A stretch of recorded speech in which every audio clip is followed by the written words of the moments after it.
Les amis, bienvenue dans OPD, sous ce bruit d'avion de chasse, parce qu'on est à côté de la base militaire.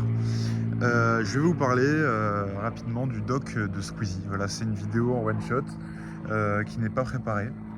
J'ai juste marché sur ma terrasse. J'ai regardé le doc de Squeezie, donc 5 épisodes sur Amazon Prime, ça s'appelle Merci Internet. Pour ceux qui n'ont pas regardé, peut-être la plupart, je vous invite vraiment à aller le voir, c'est vraiment très inspirant. On voit quelqu'un qui entreprend beaucoup, qui a vraiment une grosse famille autour de lui, ses amis, ses monteurs, ses proches, tout le monde le soutient. euh, Parce qu'il a fait des gros concepts, il fait des vidéos à 400 000, il a géré une équipe e-sport, il a fait le GP Explorer, il a fait des serveurs sur les jeux vidéo, enfin, il a fait plein de trucs. Et on le voit dans cette vidéo évoluer. C'était quoi là-bas? C'était un enfant qui faisait une vidéo par jour quand il rentrait des cours, un peu renfermé. Et voilà, il faisait ça tout le temps. Il n'avait pas forcément d'amis. Il était obnubilé par ça. Et en fait, pourquoi je vous en parle? Parce que ça a beaucoup touché, parce que ça me ressemble beaucoup. Quand j'étais petit, je faisais pareil, une vidéo par jour. J'en ai fait 200 pendant un an. Et j'avais des tics. Et en fait, c'est deux trucs. Donc Squeezie aussi avait des tics à fond. Il pensait qu'à ça. Et voilà, ça m'a beaucoup rappelé mon enfance. Bon, par contre, je suis pas devenu comme lui, mais heureusement aussi. Euh, mais en fait, je le vois un peu comme une icône. On le voit parler avec The Rock au téléphone. Et, euh, et il est en full détente. Le mec, il peut parler à toute la Terre. C'est quand même fou. Il est en relation directe avec des grosses personnalités. Par exemple, il est pote avec Hugo Décrypte, qui a vu tous les présidents, etc. De grands acteurs, de grands écrivains, etc.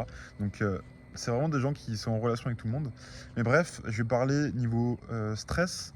Euh, En fait, c'est juste insoutenable. En fait, le gars est premier sur YouTube et il doit le rester. Donc il doit faire des vidéos qui marchent. Sauf que quand il fait une vidéo à 300 000, bah, il est obligé de refaire la même chose, trouver des concepts de fou, trouver des idées. On voit son pote bah, qui fait d'ailleurs le documentaire pendant 3 ans, qui est payé pour ça pendant 3 ans, ouais.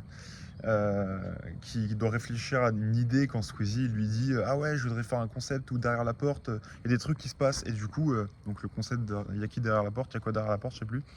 En fait, c'est une pièce qui est mobile. Ils sont dans un hangar avec 3 murs. Première pièce, ils bougent la maison, donc les youtubeurs ils sont dans la maison pendant qu'elle bouge et ils voient 3 trucs différents après les murs. Je sais pas si je m'exprime très bien, mais en tout cas, voilà, c'est des grosses préparations. Il y a il y a même de l'ingénierie en fait. Il y a de l'architecture sur certains trucs, comme le Où est Charlie. Donc 400 000 sur la vidéo, dans un stade. Il doit organiser tout le décor. Il y a 100 bénévoles qu'il a dû recruter, ses abonnés, etc. Il y a des milliers de personnes qui jouent dans le Où est Charlie. Enfin bref, c'est vraiment un truc de fou. Il a cette pression monumentale et il découvre les vacances qu'à 24 ans en fait. Et d'ailleurs, pendant ces vacances, on voit que eh ben, il est reconnu par tout le monde. Ça s'arrête pas, les gens font la queue au restaurant euh, quand, euh, quand il est là. Par exemple, ils étaient en train de dîner et ils se sont dit putain merde, on a mis Squeezie en bout de table. Du coup, les gens peuvent l'atteindre, on aurait dû le mettre de l'autre bout de la table pour que personne le dérange.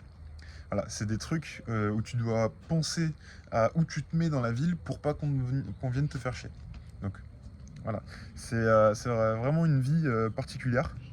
En fait, dans ce documentaire, il m'a fait beaucoup de frissons parce qu'on voit des moments forts de YouTube ces 10 dernières années.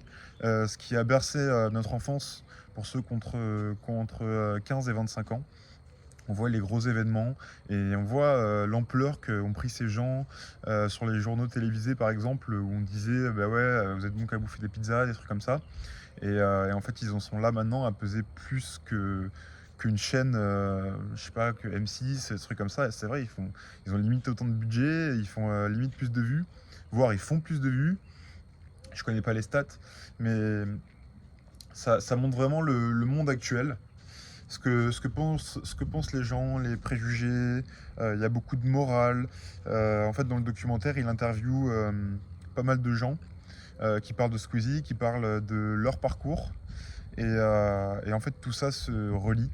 C'est vraiment un moment que j'ai passé, donc 3 jours, où j'ai fait une pause dans mes travaux. et j'ai décompressé total et en même temps je regardais ça. Donc 3 jours j'étais vraiment très très mal et le seul moment où j'étais bien c'est quand je regardais ce documentaire. Et j'ai réfléchi, j'ai réfléchi, j'ai réfléchi. Et en fait ça m'a vraiment fait un déclic en moi. Par exemple le fait que je dois passer plus de bon temps en le voyant lui bosser comme ça. Et peut-être que ça peut vous aider vous aussi.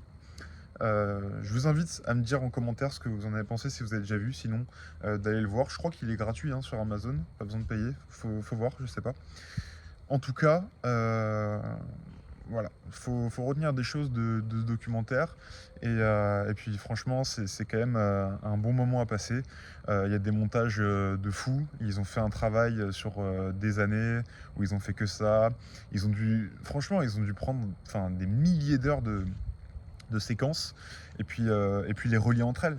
Parce qu'en fait, il y a un mec qui dit ça tel mois, et puis 3 mois après, il y en a un autre qui dit ça, et il faut les mettre collés dans le documentaire pour que ça ait un lien. C'est des milliers d'heures de travail. Et ça, franchement, leur visibilité est méritée, et largement méritée. Et je suis content pour eux, parce que leur travail est mérité lui aussi. Voilà. Bon, en tout cas, moi je vous dis à demain pour un nouvel OPD, et ciao!